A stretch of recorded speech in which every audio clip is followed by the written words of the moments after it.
Welcome to Immerse Kingdom's reading for Week 5, Day 25. Solomon became king and sat on the throne of David his father, and his kingdom was firmly established.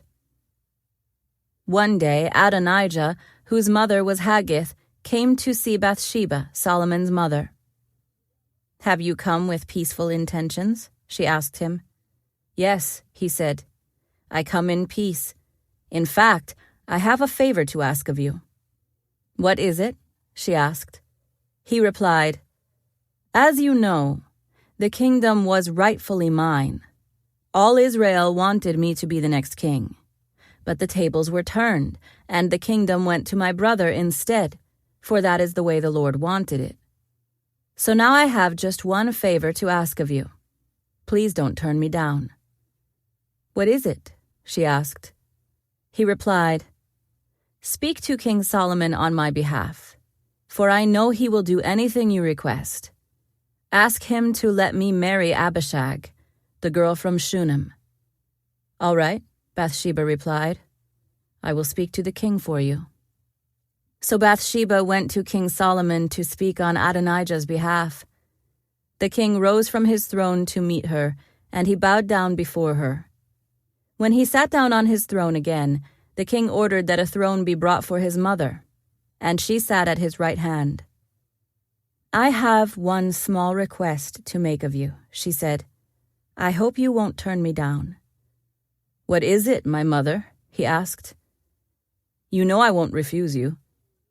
"Then let your brother Adonijah marry Abishag, the girl from Shunem," she replied. "How can you possibly ask me to give Abishag to Adonijah?" King Solomon demanded. "You might as well ask me to give him the kingdom. You know that he is my older brother, and that he has Abiathar the priest and Joab son of Zeruiah on his side." Then King Solomon made a vow before the Lord. "May God strike me and even kill me if Adonijah has not sealed his fate with this request. The Lord has confirmed me and placed me on the throne of my father David. He has established my dynasty as he promised. So as surely as the Lord lives, Adonijah will die this very day." So King Solomon ordered Benaiah son of Jehoiada to execute him, and Adonijah was put to death. Then the king said to Abiathar the priest, "Go back to your home in Anathoth. You deserve to die, but I will not kill you now, because you carried the ark of the sovereign Lord for David my father, and you shared all his hardships." So Solomon deposed Abiathar from his position as priest of the Lord, thereby fulfilling the prophecy the Lord had given at Shiloh concerning the descendants of Eli. Joab had not joined Absalom's earlier rebellion, but he had joined Adonijah's rebellion. So when Joab heard about Adonijah's death, he ran to the sacred tent of the Lord and grabbed onto the horns of the altar. When this was reported to King Solomon, he sent Benaiah son of Jehoiada to execute him. Benaiah went to the sacred tent of the Lord and said to Joab, "The king orders you to come out." But Joab answered, "No, I will die here." So Benaiah returned to the king and told him what Joab had said. "Do as he said," the king replied. "Kill him there beside the altar and bury him. This will remove the guilt of Joab's senseless murders from me and from my father's family.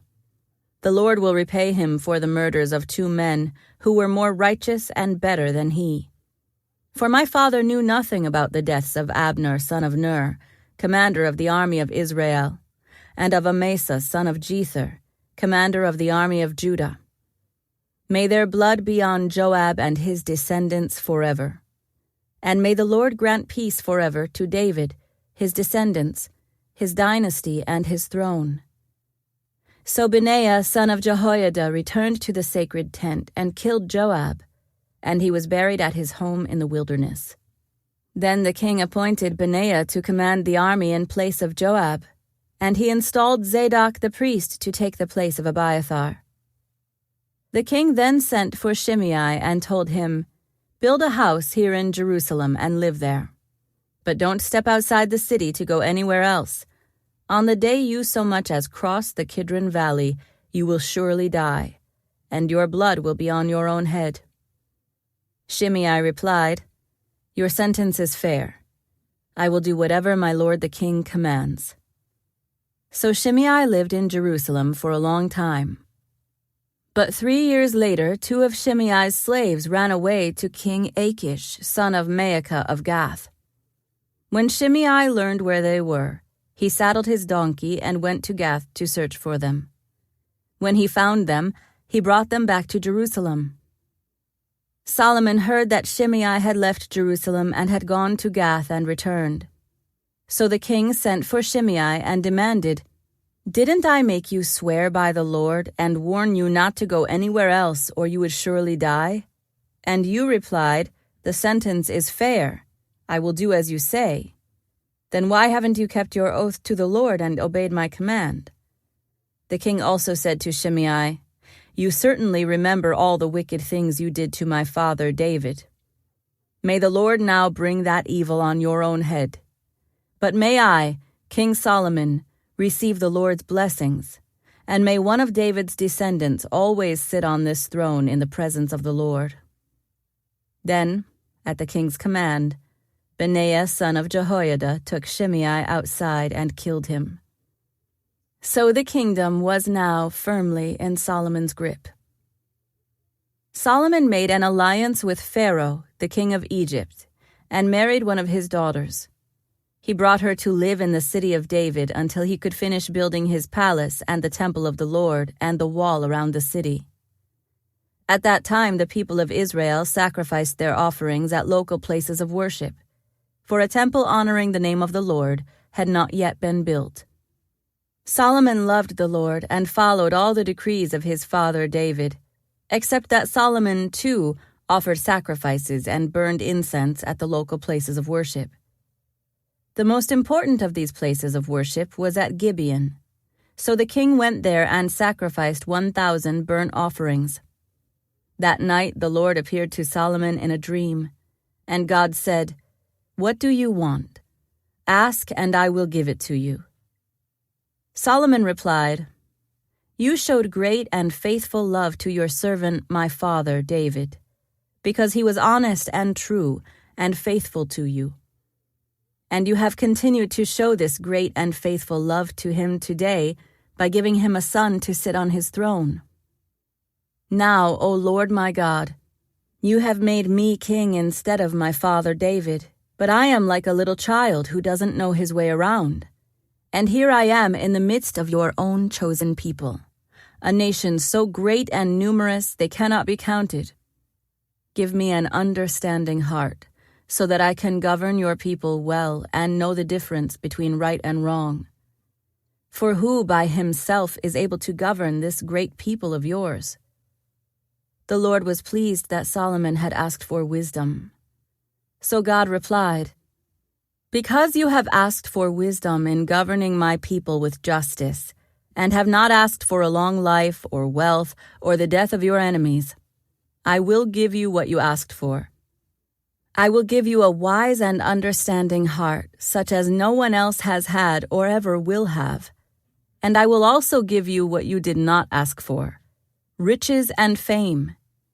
No other king in all the world will be compared to you for the rest of your life. And if you follow me and obey my decrees and my commands as your father David did, I will give you a long life." Then Solomon woke up and realized it had been a dream. He returned to Jerusalem and stood before the ark of the Lord's covenant, where he sacrificed burnt offerings and peace offerings. Then he invited all his officials to a great banquet. Some time later, 2 prostitutes came to the king to have an argument settled. "Please, my lord," one of them began, "this woman and I live in the same house. I gave birth to a baby while she was with me in the house. 3 days later, this woman also had a baby. We were alone. There were only 2 of us in the house. But her baby died during the night when she rolled over on it. Then she got up in the night and took my son from beside me while I was asleep. She laid her dead child in my arms and took mine to sleep beside her. and in the morning when I tried to nurse my son, he was dead. But when I looked more closely in the morning light, I saw that it wasn't my son at all."